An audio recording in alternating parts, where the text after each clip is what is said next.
बेकसूर रिहाई। 24 साल की उम्र में मैंने 10वीं की परीक्षा पास की। अब आप यही पूछ रहे होंगे ना कि तब तक मैं कितने बच्चों का बाप बन चुका था। नहीं भाई, तब तक मेरी कोई संतान नहीं हुई थी। लोग तो यहां तक कहते थे कि अब आगे कोई उम्मीद भी कम ही है, क्योंकि मेरी पत्नी की उम्र तब 20 साल हो चुकी थी। मेरा नाम नगेंद्र नाथ मंडल है, जाति का सदगोप हूं।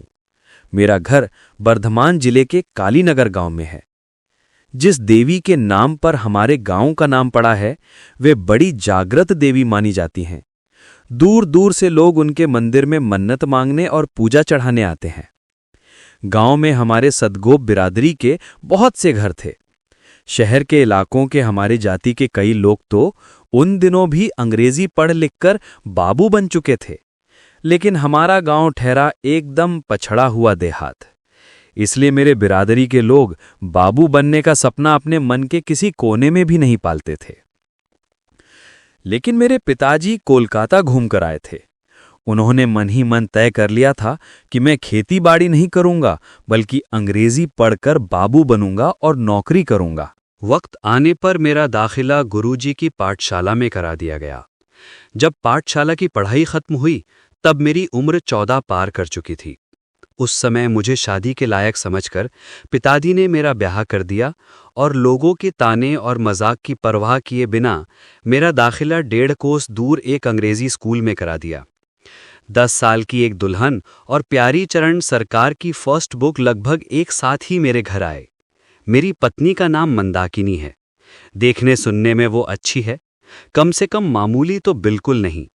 हमारी जाति में इतनी सुंदर और बुद्धिमान लड़की मिलना बहुत मुश्किल है। ये बात अगर मैं कहूं तो शायद आपको लगेगा कि मैं शेखी बघार रहा हूं, लेकिन अगर न कहूं तो ये सच को छिपाना होगा। हमारी जो लगान वाली जमीन थी, उसका ज्यादातर हिस्सा हमने बटाई पर दे रखा था। बस कुछ ही बीघे खेत पिताजी मजदूर रखकर खुद जोतते बोते थे। वे कहते थे कि जब लड़का पास होकर नौकरी करने लगेगा, तब वे उन खेतों को भी बटाई पर चढ़ा देंगे। लेकिन अपने लाडले बेटे का पास होना वे देख न सके। 2 साल पहले कुछ ही दिनों के फासले पर वे और मेरी माताजी स्वर्ग सिधार गए थे। वैसे तो मुझे 22 साल की उम्र में ही पास हो जाना चाहिए था, लेकिन लगातार 2 बार फेल होने की वजह से उम्र कुछ ज्यादा हो गई थी। पास होने की खबर मिलते ही मैंने काली मंदिर में बकरे की बलि देकर पूजा की, यार दोस्तों को दावत दी और पूरी मीट खिलाया। उस दिन बड़ी खुशी हुई थी, पर साथ ही पिताजी की याद आने पर आंखें भर आई थीं। अब मैं नौकरी पाने के उपाय सोचने लगा। पिताजी की मौत के बाद ही मैंने अपनी खुद की खेती वाली जमीनें बटाई पर दे दी थीं, क्योंकि खेतीबाड़ी देखनी हो तो पढ़ाई लिखाई नहीं हो पाती। अब नौकरी कहाँ मिलेगी? इस गांव में भला मुझे नौकरी कौन देगा? मेरी पत्नी ने कहा, तुम मुझे मेरे मायके छोड़ दो और दुर्गा श्रीहरि का नाम लेकर निकल पड़ो। कोलकाता जाओ, इतनी पढ़ाई की है तुमने, वहां जाओगे तो नौकरी की क्या फिक्र। जब नौकरी लग जाए तो एक छोटा सा कमरा किराए पर लेकर मुझे भी बुला लेना। इस दलील में मुझे दम लगा। सदगोप के घर की लड़की, ऊपर से उम्र सिर्फ 20 साल। मंदा की बुद्धि देखकर मैं सचमुच कभी कभी दंग रह जाता हूं। लेकिन ये तो बड़ी आफत वाली बात है। 7-8 साल से लगातार हम दोनों एक साथ रहे हैं। ससुराल गांव में ही है, तो पत्नी अगर मायके भी गई तो भी हमारा साथ कभी नहीं छूटा। उसे छोड़कर कोलकाता जाना होगा, यह सोचकर ही मेरा जी बैठा जा रहा था। उसके हाथ के बने खाने में जो स्वाद है, वैसा भला और किसके हाथ में होगा? वो पास बैठकर न खिलाए तो मुझे खाकर सुख ही नहीं मिलता। उसके हाथ का बना पान न मिले तो तृप्ति नहीं होती। कितने ही लोगों के घर जाता हूं, वे पान देते हैं, खाता भी हूं, पर वो पास नहीं होगी, सोते समय मेरे पैरों को नहीं सहलाएगी, तो भला मुझे नींद कैसे आएगी? इन 7-8 सालों में हर सुबह सोकर उठने के बाद उसका चेहरा देखा है। जिंदगी अब तक बड़े मजे में कटी है। कोलकाता में सुबह उठकर किसका मुंह देखूंगा? उसके बाद कहीं ट्राम से गिर गया या किसी गुंडे के चाकू का शिकार हो गया तो क्या होगा? कौन कह सकता है? पत्नी का प्रस्ताव सुनकर मैं मन ही मन यही सब सोच रहा था। उसने मुझे इतना सोच में डूबा देख पूछा, इतना क्या सोच रहे हो जी? कलकत्ता जाने के लिए कहा तो क्या बुरा मान गए? मैंने कहा, नहीं, बुरा क्यों मानूंगा? तो फिर चेहरा इतना उतरा हुआ क्यों है? मैंने साफ साफ कह ही दिया। जानता हूं यह सुनकर उसका भाव बढ़ जाएगा, पर बढ़े तो बढ़े। मैंने कहा, तुम्हें छोड़कर अकेले कलकत्ता में कैसे रहूंगा, बस यही सोच रहा हूं। यह सुनकर उसका चेहरा खिल उठा। मीठी आवाज में बोली, तो क्या करोगे बताओ? मर्द होकर जन्म लिया है तो इतना कष्ट तो सहना ही पड़ेगा। आदमी जब परदेश में नौकरी करने जाता है तो क्या सब अपनी बीवी को गले से बांधकर साथ ले जाते हैं? वो देखो, मित्रान वाले यदु बाबू हैं, चटर्जी परिवार के केदार बाबू, और फिर तुम्हारे वो हरान घोष। कोई बाहर नौकरी करता है तो कोई बिजनेस। कोई भी अपनी पत्नी को साथ नहीं रखता। छुट्टी होती है तो घर आते हैं। मैंने कहा, अरे तुम जानती नहीं, ये सब सहन शक्ति की बात है। उनमें बर्दाश्त करने की ताकत ज्यादा है, इसलिए वे कर लेते हैं। अब देखो ना, कोई 10 कोस पैदल आराम से चल लेता है तो किसी की 2 कोस में ही जबान बाहर आ जाती है। सबकी सहन शक्ति क्या बराबर होती है? तुम्हारी बर्दाश्त करने की ताकत शायद मुझसे कहीं ज्यादा है। पत्नी बोली, ज्यादा तो है ही, सहना सीखना पड़ता है। ये सुनकर मुझे थोड़ा बुरा लगा, लेकिन मन के भाव छिपाकर मैंने कहा, सीखना पड़ता है ये कहना गलत है। क्या ये कोई जियोमेट्री या अलजेब्रा है जो सीखना पड़ेगा? तुम्हें कहना चाहिए था कि इसकी आदत डालनी पड़ती है। पत्नी बोली, वही हुआ, कान इधर से पकड़ो या उधर से, मैंने तुम्हारी तरह परीक्षा तो पास की नहीं है। कहते कहते उसके चेहरे पर पति को लेकर गर्व साफ झलकने लगा। सच ही तो है, गांव की कितनी लड़कियों के पति ग्रेजुएट हैं, खासकर सदगोप बिरादरी में। मेरे मन का सारा दर्द गायब हो गया।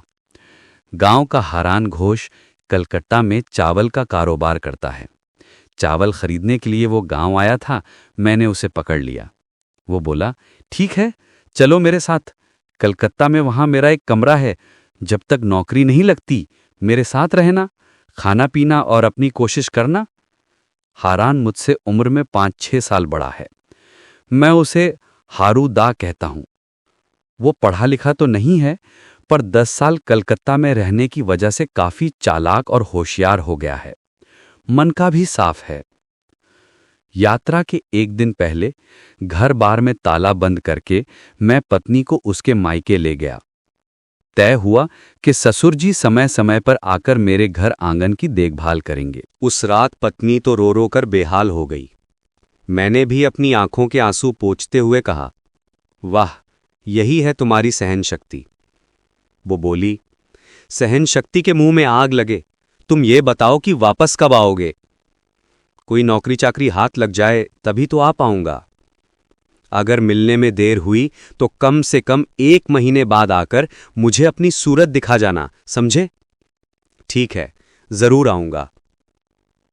अगले दिन दोपहर को भारी मन से मैं कोलकाता के लिए रवाना हुआ। ससुर जी ने मुझे हारान घोष के हाथों में सौंपते हुए उससे बड़ी मिन्नतें की ताकि मुझे कोई आंच ना आने पाए। हावड़ा स्टेशन पर उतरकर हारूदा मुझे लेकर ट्राम से भवानीपुर पहुंचे। एक जगह हम ट्राम से उतरे। हारूदा बोला, ये जदू बाबू का बाजार है। बड़ी सड़क से थोड़ा आगे जाकर हारूदा एक गली में दाखिल हुआ और कुछ दूर जाकर एक पुराने छोटे 1 मंजिला मकान के सामने खड़ा होकर कुंडी खटखटाने लगा। मैंने पूछा, यही तुम्हारा घर है क्या? खरीदा है या किराए पर रहते हो?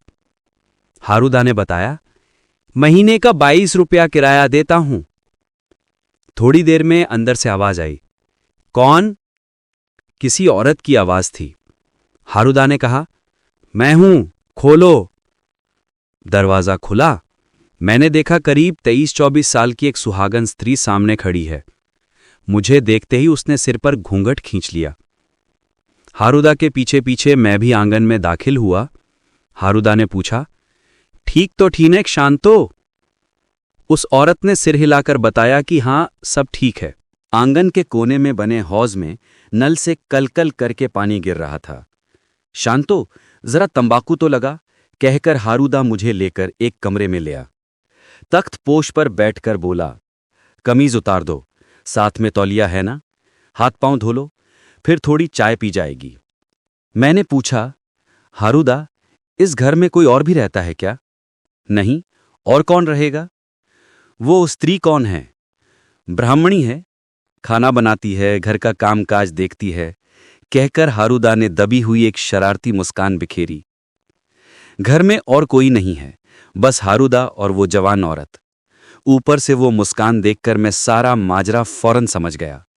उसकी सहन शक्ति का असली राज क्या था, ये अब मुझसे छिपा नहीं था।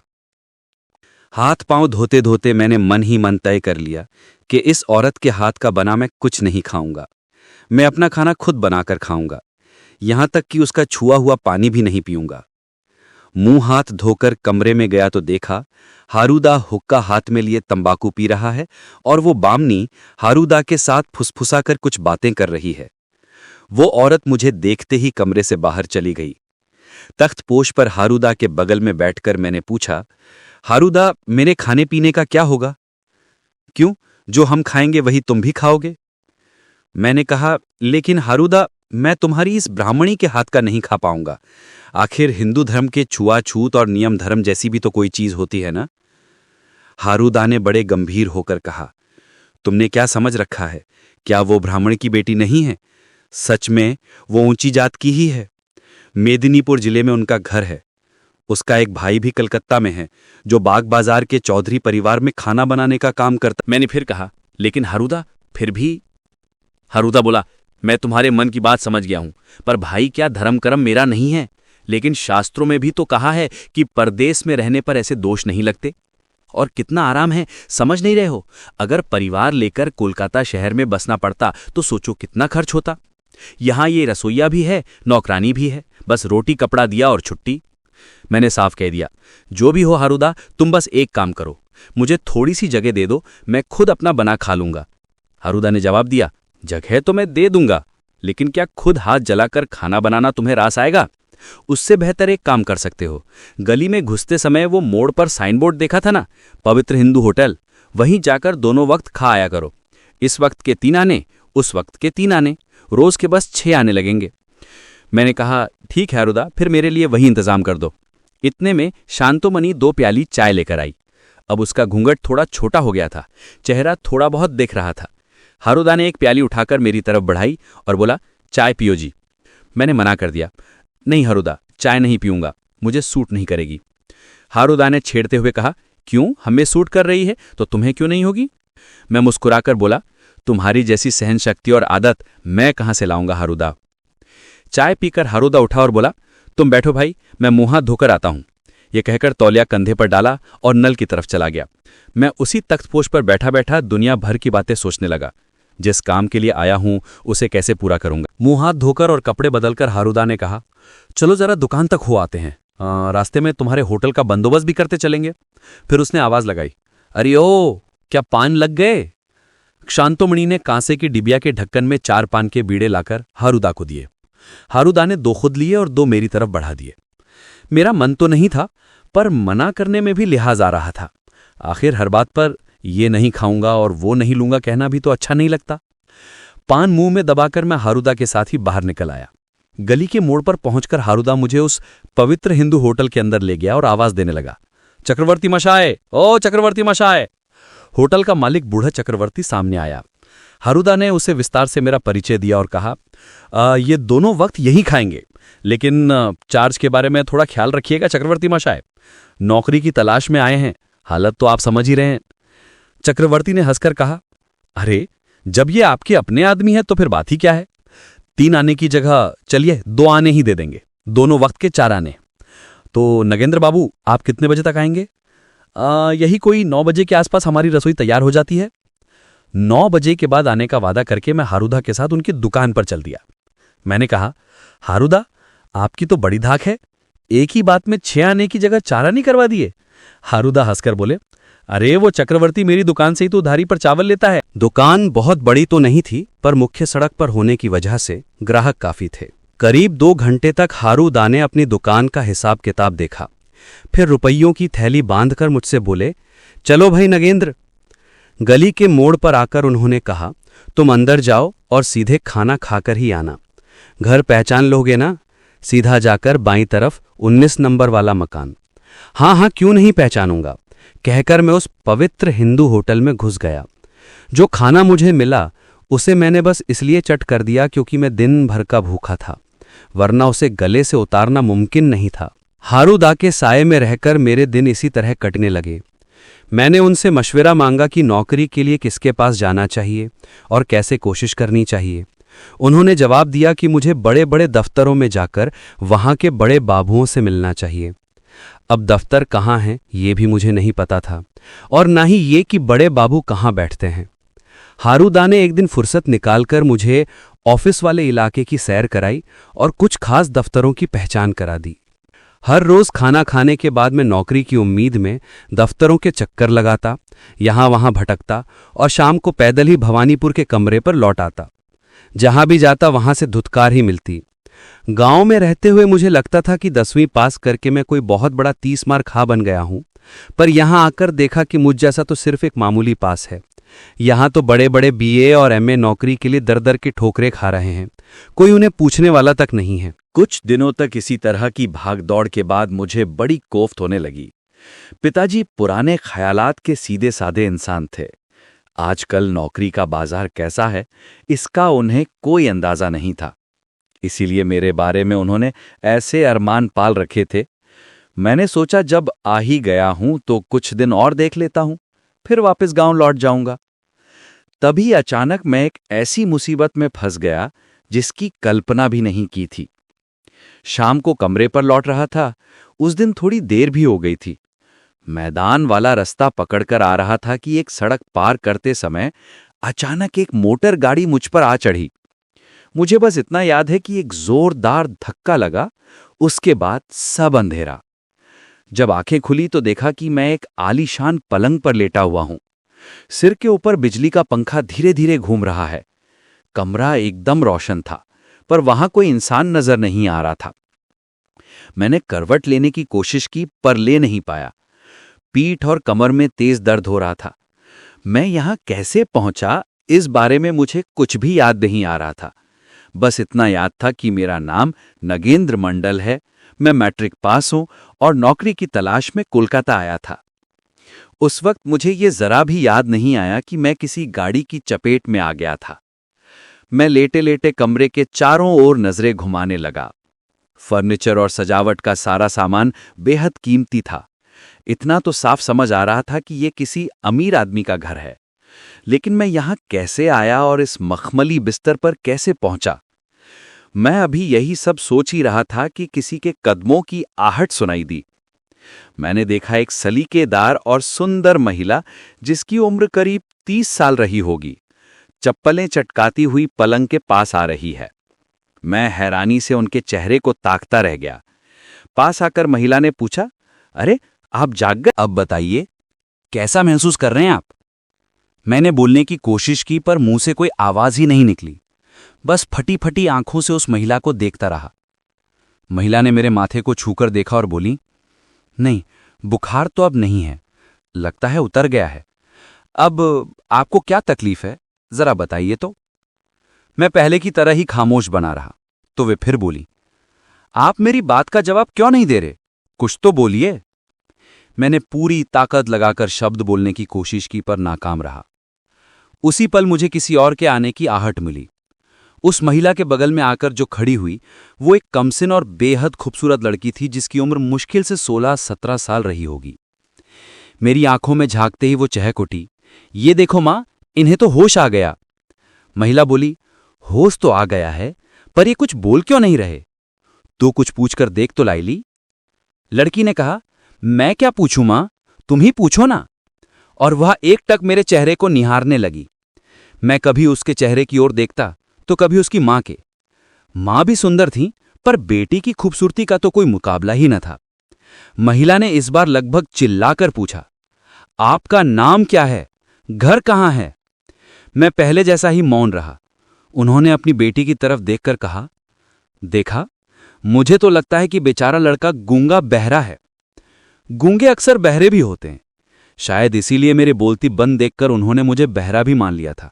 लड़की बोली, ऐसा ही होगा मां, वरना भला कोई मोटर के नीचे ऐसे आता है। खैर शुक्र है, अब मेरे मन का बोझ हल्का हुआ।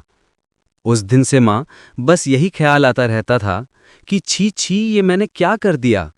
एक जीता जागता इंसान मेरी गाड़ी से दब गया। अब तो तुम्हें दिख रहा है ना माँ कि मेरी कोई गलती नहीं थी। मोटर के नीचे दब गया सुनते ही मेरी धुंधली यादें ताज़ा हो गईं। बिल्कुल सही, ऑफिस वाले इलाके से लौटते समय मैं मोटर गाड़ी से ही टकराया था। शायद यही लड़की उस गाड़ी में थी और बेहोशी की हालत में मुझे उठाकर अपने घर ले आई है। पर वो हादसा कब हुआ था और कितने दिन बीत गए ये कौन जाने। सब कुछ ठीक से याद करने के लिए मैंने अपनी आंखें मूंद लीं।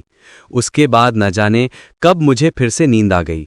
जब दोबारा आंखें खुलीं तो देखा कि पलंग के पास वही महिला खड़ी है और कुर्सी पर बैठे एक भद्र पुरुष मेरी कलाई थामे नाड़ी देख रहे हैं। मुझे आंखें खोलते देख डॉक्टर बोले, भूख लगी है क्या, कुछ खाओगे? मेरा कोई जवाब न पाकर वे बोले, अब इन्हें थोड़ा दूध पिला दीजिए प्यारी बीबी।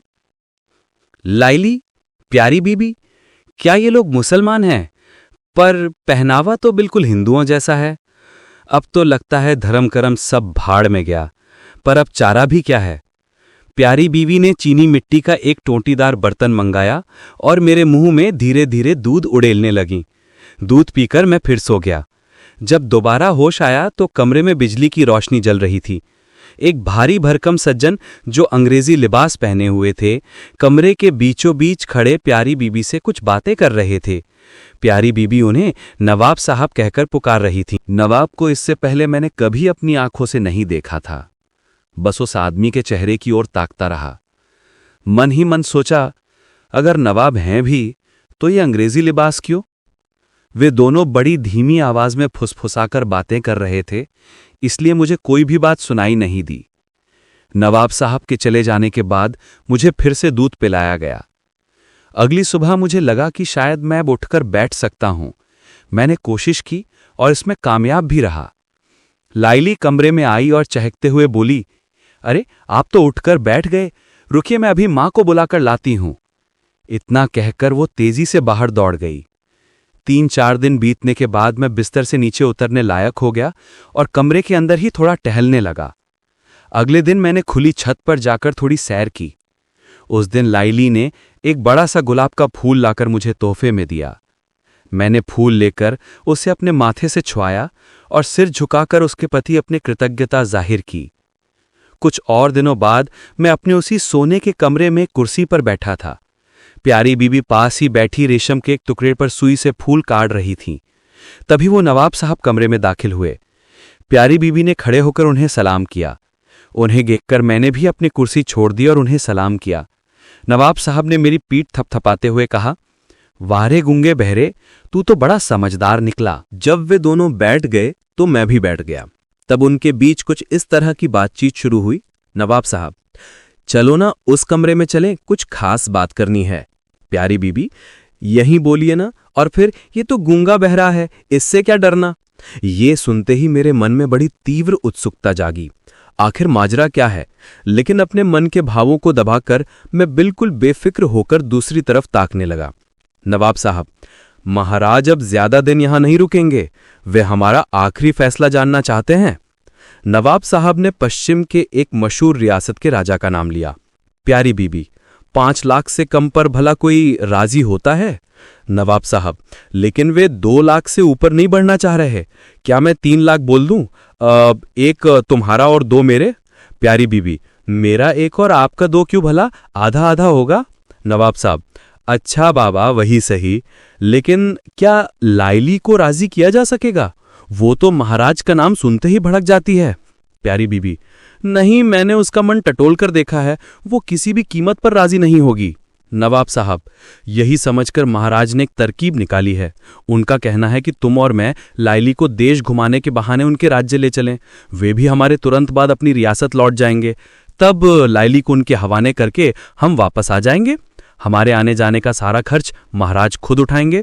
प्यारी बीबी, सलाह तो बुरी नहीं है, लेकिन कहीं कोई पुलिस का लफड़ा तो नहीं होगा? नवाब साहब, अंग्रेजों की पुलिस वहां कहाँ, वहां तो उनकी अपनी पुलिस है। वे जो चाहें कर सकते हैं। महाराज अगर उसे जान से भी मार डालें तब भी कोई कुछ बोलने वाला नहीं है। प्यारी बीबी, क्या वे उसे जान से मार देंगे? अगर ऐसा है तो मैं अपनी बेटी नहीं दूंगी नवाब साहब। भले ही मेरी कोख से जन्मी ना हो, पर इतने दिनों तक पाला है, एक ममता तो जुड़ ही गई है ना। आखिर उसका भला होगा, वो राजरानी की तरह सुख चैन से रहेगी, इसीलिए तो मैं राजी हुई थी। नवाब बोला, अरे नहीं नहीं, पागल हो क्या? भला वो उसे जान से क्यों मारेंगे? महाराज उस पर बुरी तरह लट्टू हो गए हैं। प्यारी प्यारी बातों से, मोहब्बत से धीरे धीरे उसे अपने वश में कर लेंगे। प्यारी बीबी बोली, अगर इतना ही जुनून सवार है तो फिर 5 लाख देने को राजी क्यों नहीं हो रहे? 2.5 लाख मिल जाते तो आपका काफी कर्ज उतर जाता। नवाब ने जवाब दिया, कोशिश करने में क्या मैंने कोई कसर छोड़ी है या छोड़ूंगा? अगर महाराज 3 लाख से ऊपर बढ़ना ही ना चाहें तो उसमें से 1.5 लाख तो तुम्हारे ही हुए, लेकिन फिलहाल तुम 1 लाख लेकर 2 लाख मुझे दे देना प्यारी। इससे मैं अपने 2 बड़े बड़े मकान गिरवी होने से बचा लूंगा। मेरी आमदनी बढ़ेगी और तुम्हारे पैसे में 1-2 साल में ही चुका दूंगा। प्यारी बीबी ने पूछा, महाराज हमें कब जाने को कह रहे हैं? नवाब बोला, वे 1 हफ्ते से ज्यादा और कोलकाता में रुकना नहीं चाहते। उनका कहना है कि जिस दिन वे रवाना हों उससे 1-2 दिन पहले ही तुम लोग निकल जाओ तो अच्छा रहेगा। प्यारी बीबी बोली, तो आज से मान लीजिए ठीक 5 दिन बाद। उस गूंगे बहरे का क्या करना है? नवाब ने कहा, वो तो अब ठीक हो गया है, खुद उठकर टहलने भी लगा है, उसे तब विदा कर देना ही ठीक होगा। प्यारी बीबी बोली, वही सही रहेगा। नवाब उठा और बोला, अब मैं चलता हूं प्यारी। प्यारी बीबी ने पूछा, अभी जाएंगे? क्या शाम के बाद आएंगे?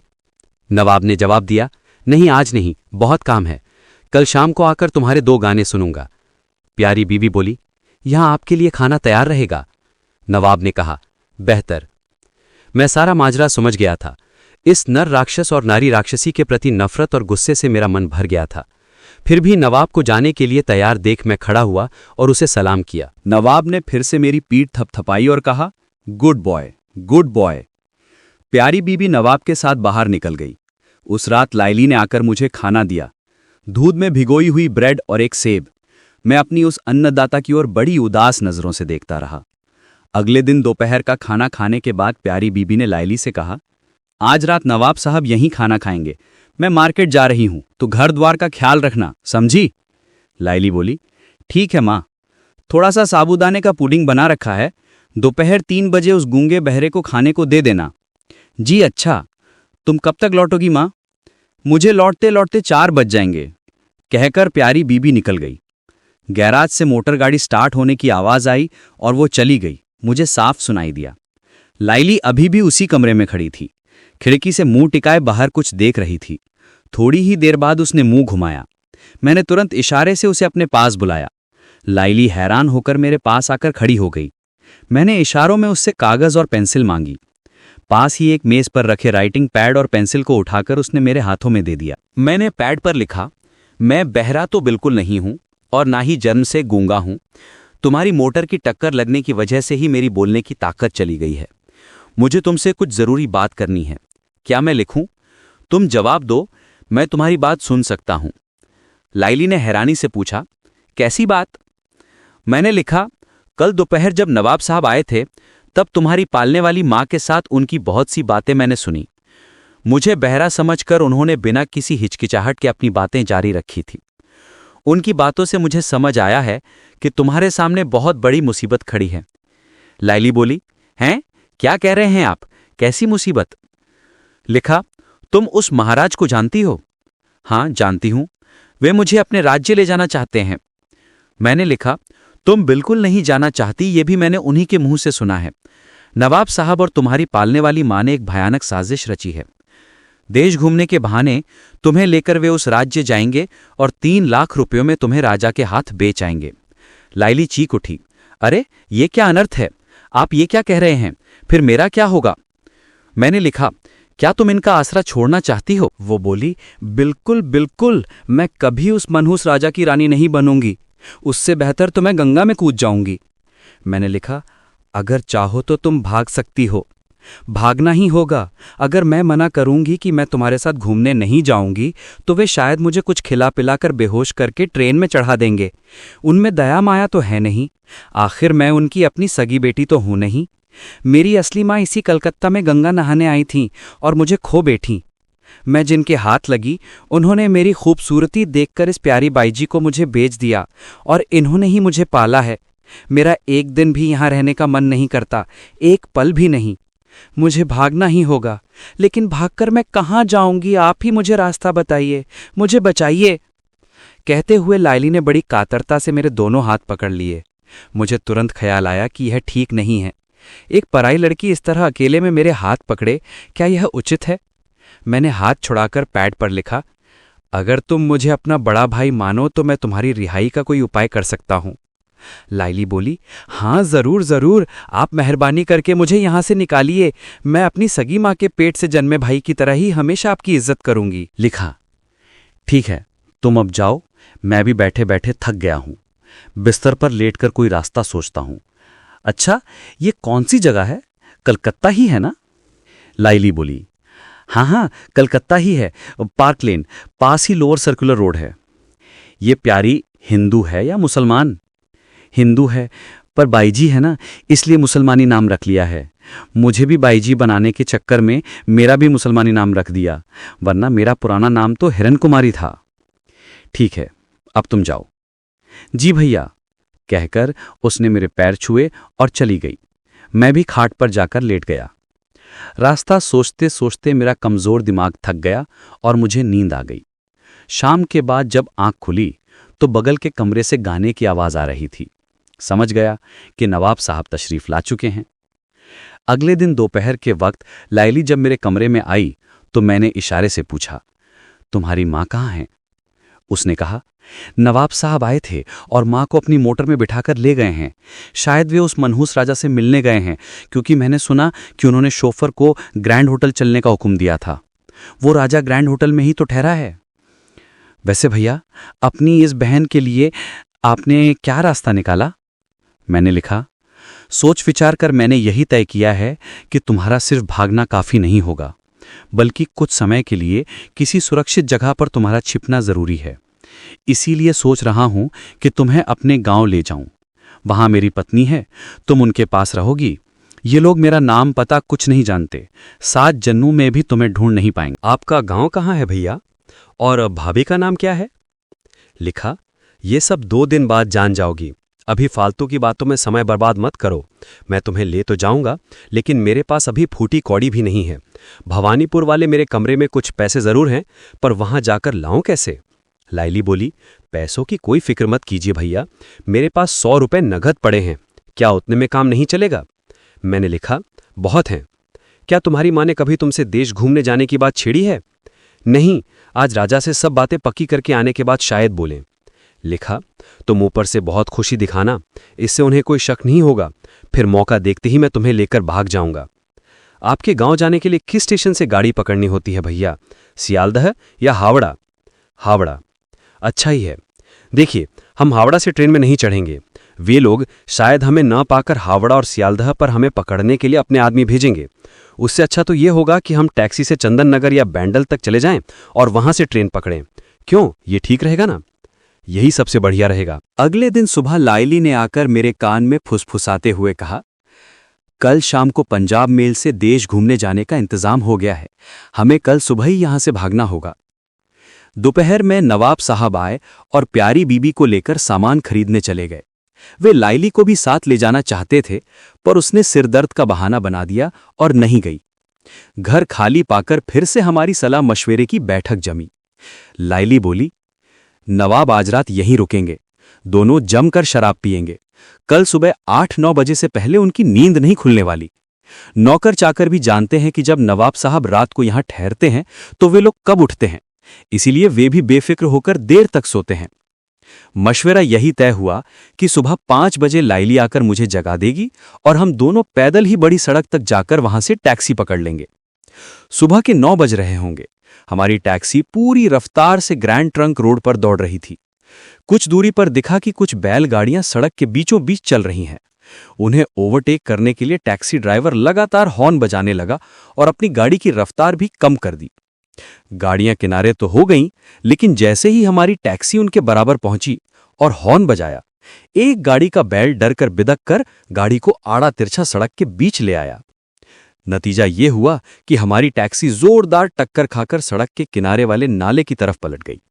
मैं छिटक कर कुछ दूर जा गिरा और गिरते ही अचानक मेरे मुंह से निकला, बाप रे। मैं बड़ी मुश्किल से उठकर बैठा। टैक्सी पलटने से पहले ही ड्राइवर कूदकर बाहर निकल चुका था। मैंने देखा वो गाड़ी का दरवाजा खोलकर लाइली का हाथ पकड़कर उसे खींचकर बाहर निकाल रहा है। बाहर आकर खड़ी होते ही लाइली थर थर कांपने लगी और वहीं बैठ गई। उसने दोनों हाथों से अपना सिर पकड़ लिया। मैं जहां गिरा था वहीं से चीख कर पूछा, बहुत ज्यादा चोट लगी है क्या लाइली? उसने दबी आवाज में कुछ कहा जो मैं समझ नहीं पाया। इसी समय कोलकाता की तरफ से एक और मोटर गाड़ी तेजी से आती हुई दिखी। मैंने सोचा, लो भाई, लगता है हमें पकड़ने आ रहे हैं। लेकिन मेरी वो आशंका बेबुनियाद निकली। उस गाड़ी में एक साहब और एक मेम साहब सवार थे। हमारी हालत देखकर उन्होंने गाड़ी रोकी और हमारे पास आए। लाइली की हालत देखकर साहब बोले, लड़की बेहोश हो रही है। उन्होंने अपनी जेब से ब्रांडी का फ्लास्क निकाला और लाइली को पिला दिया। बोले, कुछ डर नहीं बेटी, अभी अच्छा हो जाएगा। वे मेरे पास भी आए और हाथ पकड़कर मुझे उठाया। मुझे भी थोड़ी ब्रांडी पिलाई। फिर मुझसे पूछा, तुम लोग कहाँ जा रहे थे? मैंने जवाब दिया, बैंडल। साहब बोले, बैंडल अब ज्यादा दूर नहीं है, चलो हम तुम्हें छोड़ देते हैं। साहब और मैंने दोनों तरफ से लाइली को सहारा दिया और गाड़ी तक ले गए। मैम साहब ने उसे उठाकर अपने बगल में बिठा लिया। मैं सामने की तरफ साहब के बगल में बैठ गया। बैंडल स्टेशन पहुंचकर पता चला कि 10 मिनट बाद एक अप ट्रेन आने वाली है। लाइली को वेटिंग रूम में बिठाकर मैं गया और टिकट खरीद लाया। मैंने सेकंड क्लास के टिकट ली ताकि लाइली आराम से लेटकर जा सके। ट्रेन चली तो लाइली ने पूछा, भैया तुम इतने दिनों तक गूंगे क्यों बने रहे? मैंने कहा, बना रहा था। तुम्हें क्या लगता है मैं ढोंग कर रहा था? तो फिर अब बात कैसे कर रहे हो? मैंने कहा, कैसे ये तो मैं भी नहीं जानता। एक धक्के से बोलने की ताकत चली गई थी और दूसरे धक्के से वापस मिल गई। कैसे मिली ये तो मैं नहीं जानता, पर शायद डॉक्टर्स बता सकें। ट्रेन में मैंने लाइली से कहा, देखो अब तुम लाइली नहीं हो, आज से तुम फिर से वही पुरानी हिरन कुमारी हो। स्टेशन पर उतरकर हमने एक बैलगाड़ी किराए पर ली। शाम के बाद हमारी बैलगाड़ी गांव में दाखिल हुई। घर के दरवाजे पर गाड़ी खड़ी करके मैं सीधे ससुराल की तरफ दौड़ा ताकि पत्नी को ला सकूं। बहुत जरूरी काम बताकर उसे उसी वक्त एक जोड़ी कपड़ों में साथ लिया और घर आकर कहा, बैलगाड़ी में तुम्हारी ननद बैठी है, जाओ उसे उतार कर लाओ। ननद? पत्नी तो सुनकर हैरान रह गई। वो मेरे साथ गई और हिरण कुमारी को नीचे उतार ले आई। मैंने किराया देकर बैलगाड़ी को विदा किया। पत्नी पूछने लगी, अरे भाई क्या हुआ है, कुछ बताओगे? ये कौन है, कहाँ मिली तुम्हें? मैंने कहा, बड़ी लंबी कहानी है, रात को सोते समय इत्मीनान से बताऊंगा, अभी कुछ खाने का जुगाड़ करो। सारा दिन बीत गया, अन्न का एक दाना मुंह में नहीं गया है। पत्नी ने आनन फानन में आलू चोखा और भात चढ़ा दिया। दिन भर के बाद पेट भरकर खाना खाया तो शरीर में जान आई। छोटे कमरे में हिरण के लिए बिस्तर लगाकर पत्नी उसे सुलाई। गांव छोड़ने के बाद से अब तक जो कुछ भी घटा था मैंने संक्षेप में सब उसे सुना दिया। सुनकर पत्नी कुछ देर तक अवाक रह गई, फिर बोली, अरे जी, वे सब बड़े लोग हैं, राजा महाराजा, कहीं तुम्हें किसी मुसीबत में तो नहीं डाल देंगे? मैंने कहा, मुसीबत कैसी? कोई बुरा काम तो मैंने किया नहीं, बल्कि अच्छा ही काम किया है, उसके लिए आफत क्यों आएगी?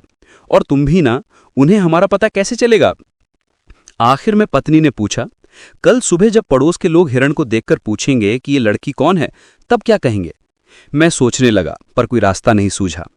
आखिर में पत्नी ही बोली, देखो, कह देंगे कि जहां तुम्हारी नौकरी लगी है ये उस मालिक की बेटी है, हमेशा कोलकाता में पली बड़ी है, कभी गांव नहीं देखा, इसलिए गांव घूमने आई है। कल सुबह उठते ही मैं उसे सिखा पढ़ाकर ठीक कर लूंगी। मैंने उसकी बुद्धि की दाद दी। सचमुच सदगोप बिरादरी की लड़की, ऊपर से सिर्फ 18 साल की उम्र, ऐसी तेज बुद्धि आमतौर पर देखने को नहीं मिलती। पत्नी और हिरण की आपस में खूब जम गई। पहले ही दिन से हिरण मंदा को भाभी कहकर बुलाने लगी थी। करीब 15 दिन बाद एक सुबह सोकर उठा तो देखा कि घर को चारों तरफ से पुलिस ने घेर रखा है। कोलकाता से डिटेक्टिव इंस्पेक्टर आया था। वारंट के दम पर वे हिरण और मुझे गिरफ्तार करके कोलकाता ले चले। हिरण के लिए उन्होंने एक पालकी का इंतजाम पहले से ही कर रखा था। अगले दिन सुबह 10 बजे वे हमें लाल बाजार ले आए और एक बंगाली डिप्टी कमिश्नर के सामने पेश किया। डिप्टी कमिश्नर बाबू मुझसे सवाल पूछने लगे। मैंने शुरू से आखिर तक सारा किस्सा साफ साफ कह दिया। ये सुनकर कि इस मामले में एक रियासत के राजा शामिल हैं, वे बाबू कुछ देर तक हक्के बक्के होकर बैठे रहे, फिर वे उठकर चले गए। थोड़ी देर बाद हमें दूसरे कमरे में एक साहब के पास जाना पड़ा। बाद में पता चला कि वे खुद पुलिस कमिश्नर थे। साहब मुझसे बारीकी से सवाल पूछने लगे। मैंने उन्हें फिर से सब कुछ बताया। नवाब साहब और प्यारी बाई जी की साजिश की बात मुझे कैसे पता चली, मैंने वो सब भी बता दिया। कमिश्नर साहब उठकर ना जाने कहाँ चले गए। उसके बाद जो कुछ भी हुआ उस वक्त मुझे उसकी कोई जानकारी नहीं थी। सब कुछ बाद में पता चला। कमिश्नर साहब अपनी मोटर गाड़ी दौड़ाते हुए सीधे नवाब साहब के घर पहुंचे और उनसे पूछताछ की। नवाब साहब ने सब कुछ सिरे से नकार दिया, यहां तक कि उन्होंने महाराजा से अपनी जान पहचान की बात तक मानने से इनकार कर दिया। तब कमिश्नर साहब ने जासूसी विभाग का रजिस्टर खोला और नवाब साहब को आईना दिखा दिया। नवाब साहब कब कब और किस किस दिन ग्रैंड होटल जाकर महाराजा से मिले, महाराजा कब और किस समय प्यारी बाई जी के घर जाकर नवाब साहब से मिले, जासूसों ने एक एक पल का हिसाब उसमें लिख रखा था। ये जासूस भी बड़े अजीब जीव होते हैं, इनके लिए कुछ भी नामुमकिन नहीं है। सुना है कि हमारे भागने के बाद प्यारी बीबी ने मेरे खिलाफ किडनैपिंग यानी अपहरण का केस दर्ज कराया। तब जासूसों ने कोलकाता की हर टैक्सी ड्राइवर से पूछताछ की। हमारे टैक्सी वाले से सुराग पाकर वे बैंडेल पहुंचे और वहां से उस ट्रेन के लिए सिर्फ 2 सेकंड क्लास टिकट बिकने की बात जानकर हमारी स्टेशन आ धमके और ढूंढते ढूंढते मुझे पकड़ ही लिया। वहां से कमिश्नर साहब शायद सीधे गवर्नमेंट हाउस गए और गवर्नर साहब यानी लाट साहब से मुलाकात की। एक रियासत के राजा का नाम सुनकर लाट साहब गहरी चिंता में पड़ गए और उन्होंने इस मामले को हशप करने यानी दबा देने का आदेश दिया। करीब आधे घंटे वहां रुककर कमिश्नर वापस लाल बाजार लौट आए। कमिश्नर साहब ने वापस आकर मेरी ओर देखा और मंद मुस्कान के साथ बोले, यंग मैन, तुम बेकसूर रिहा किए जाते हो।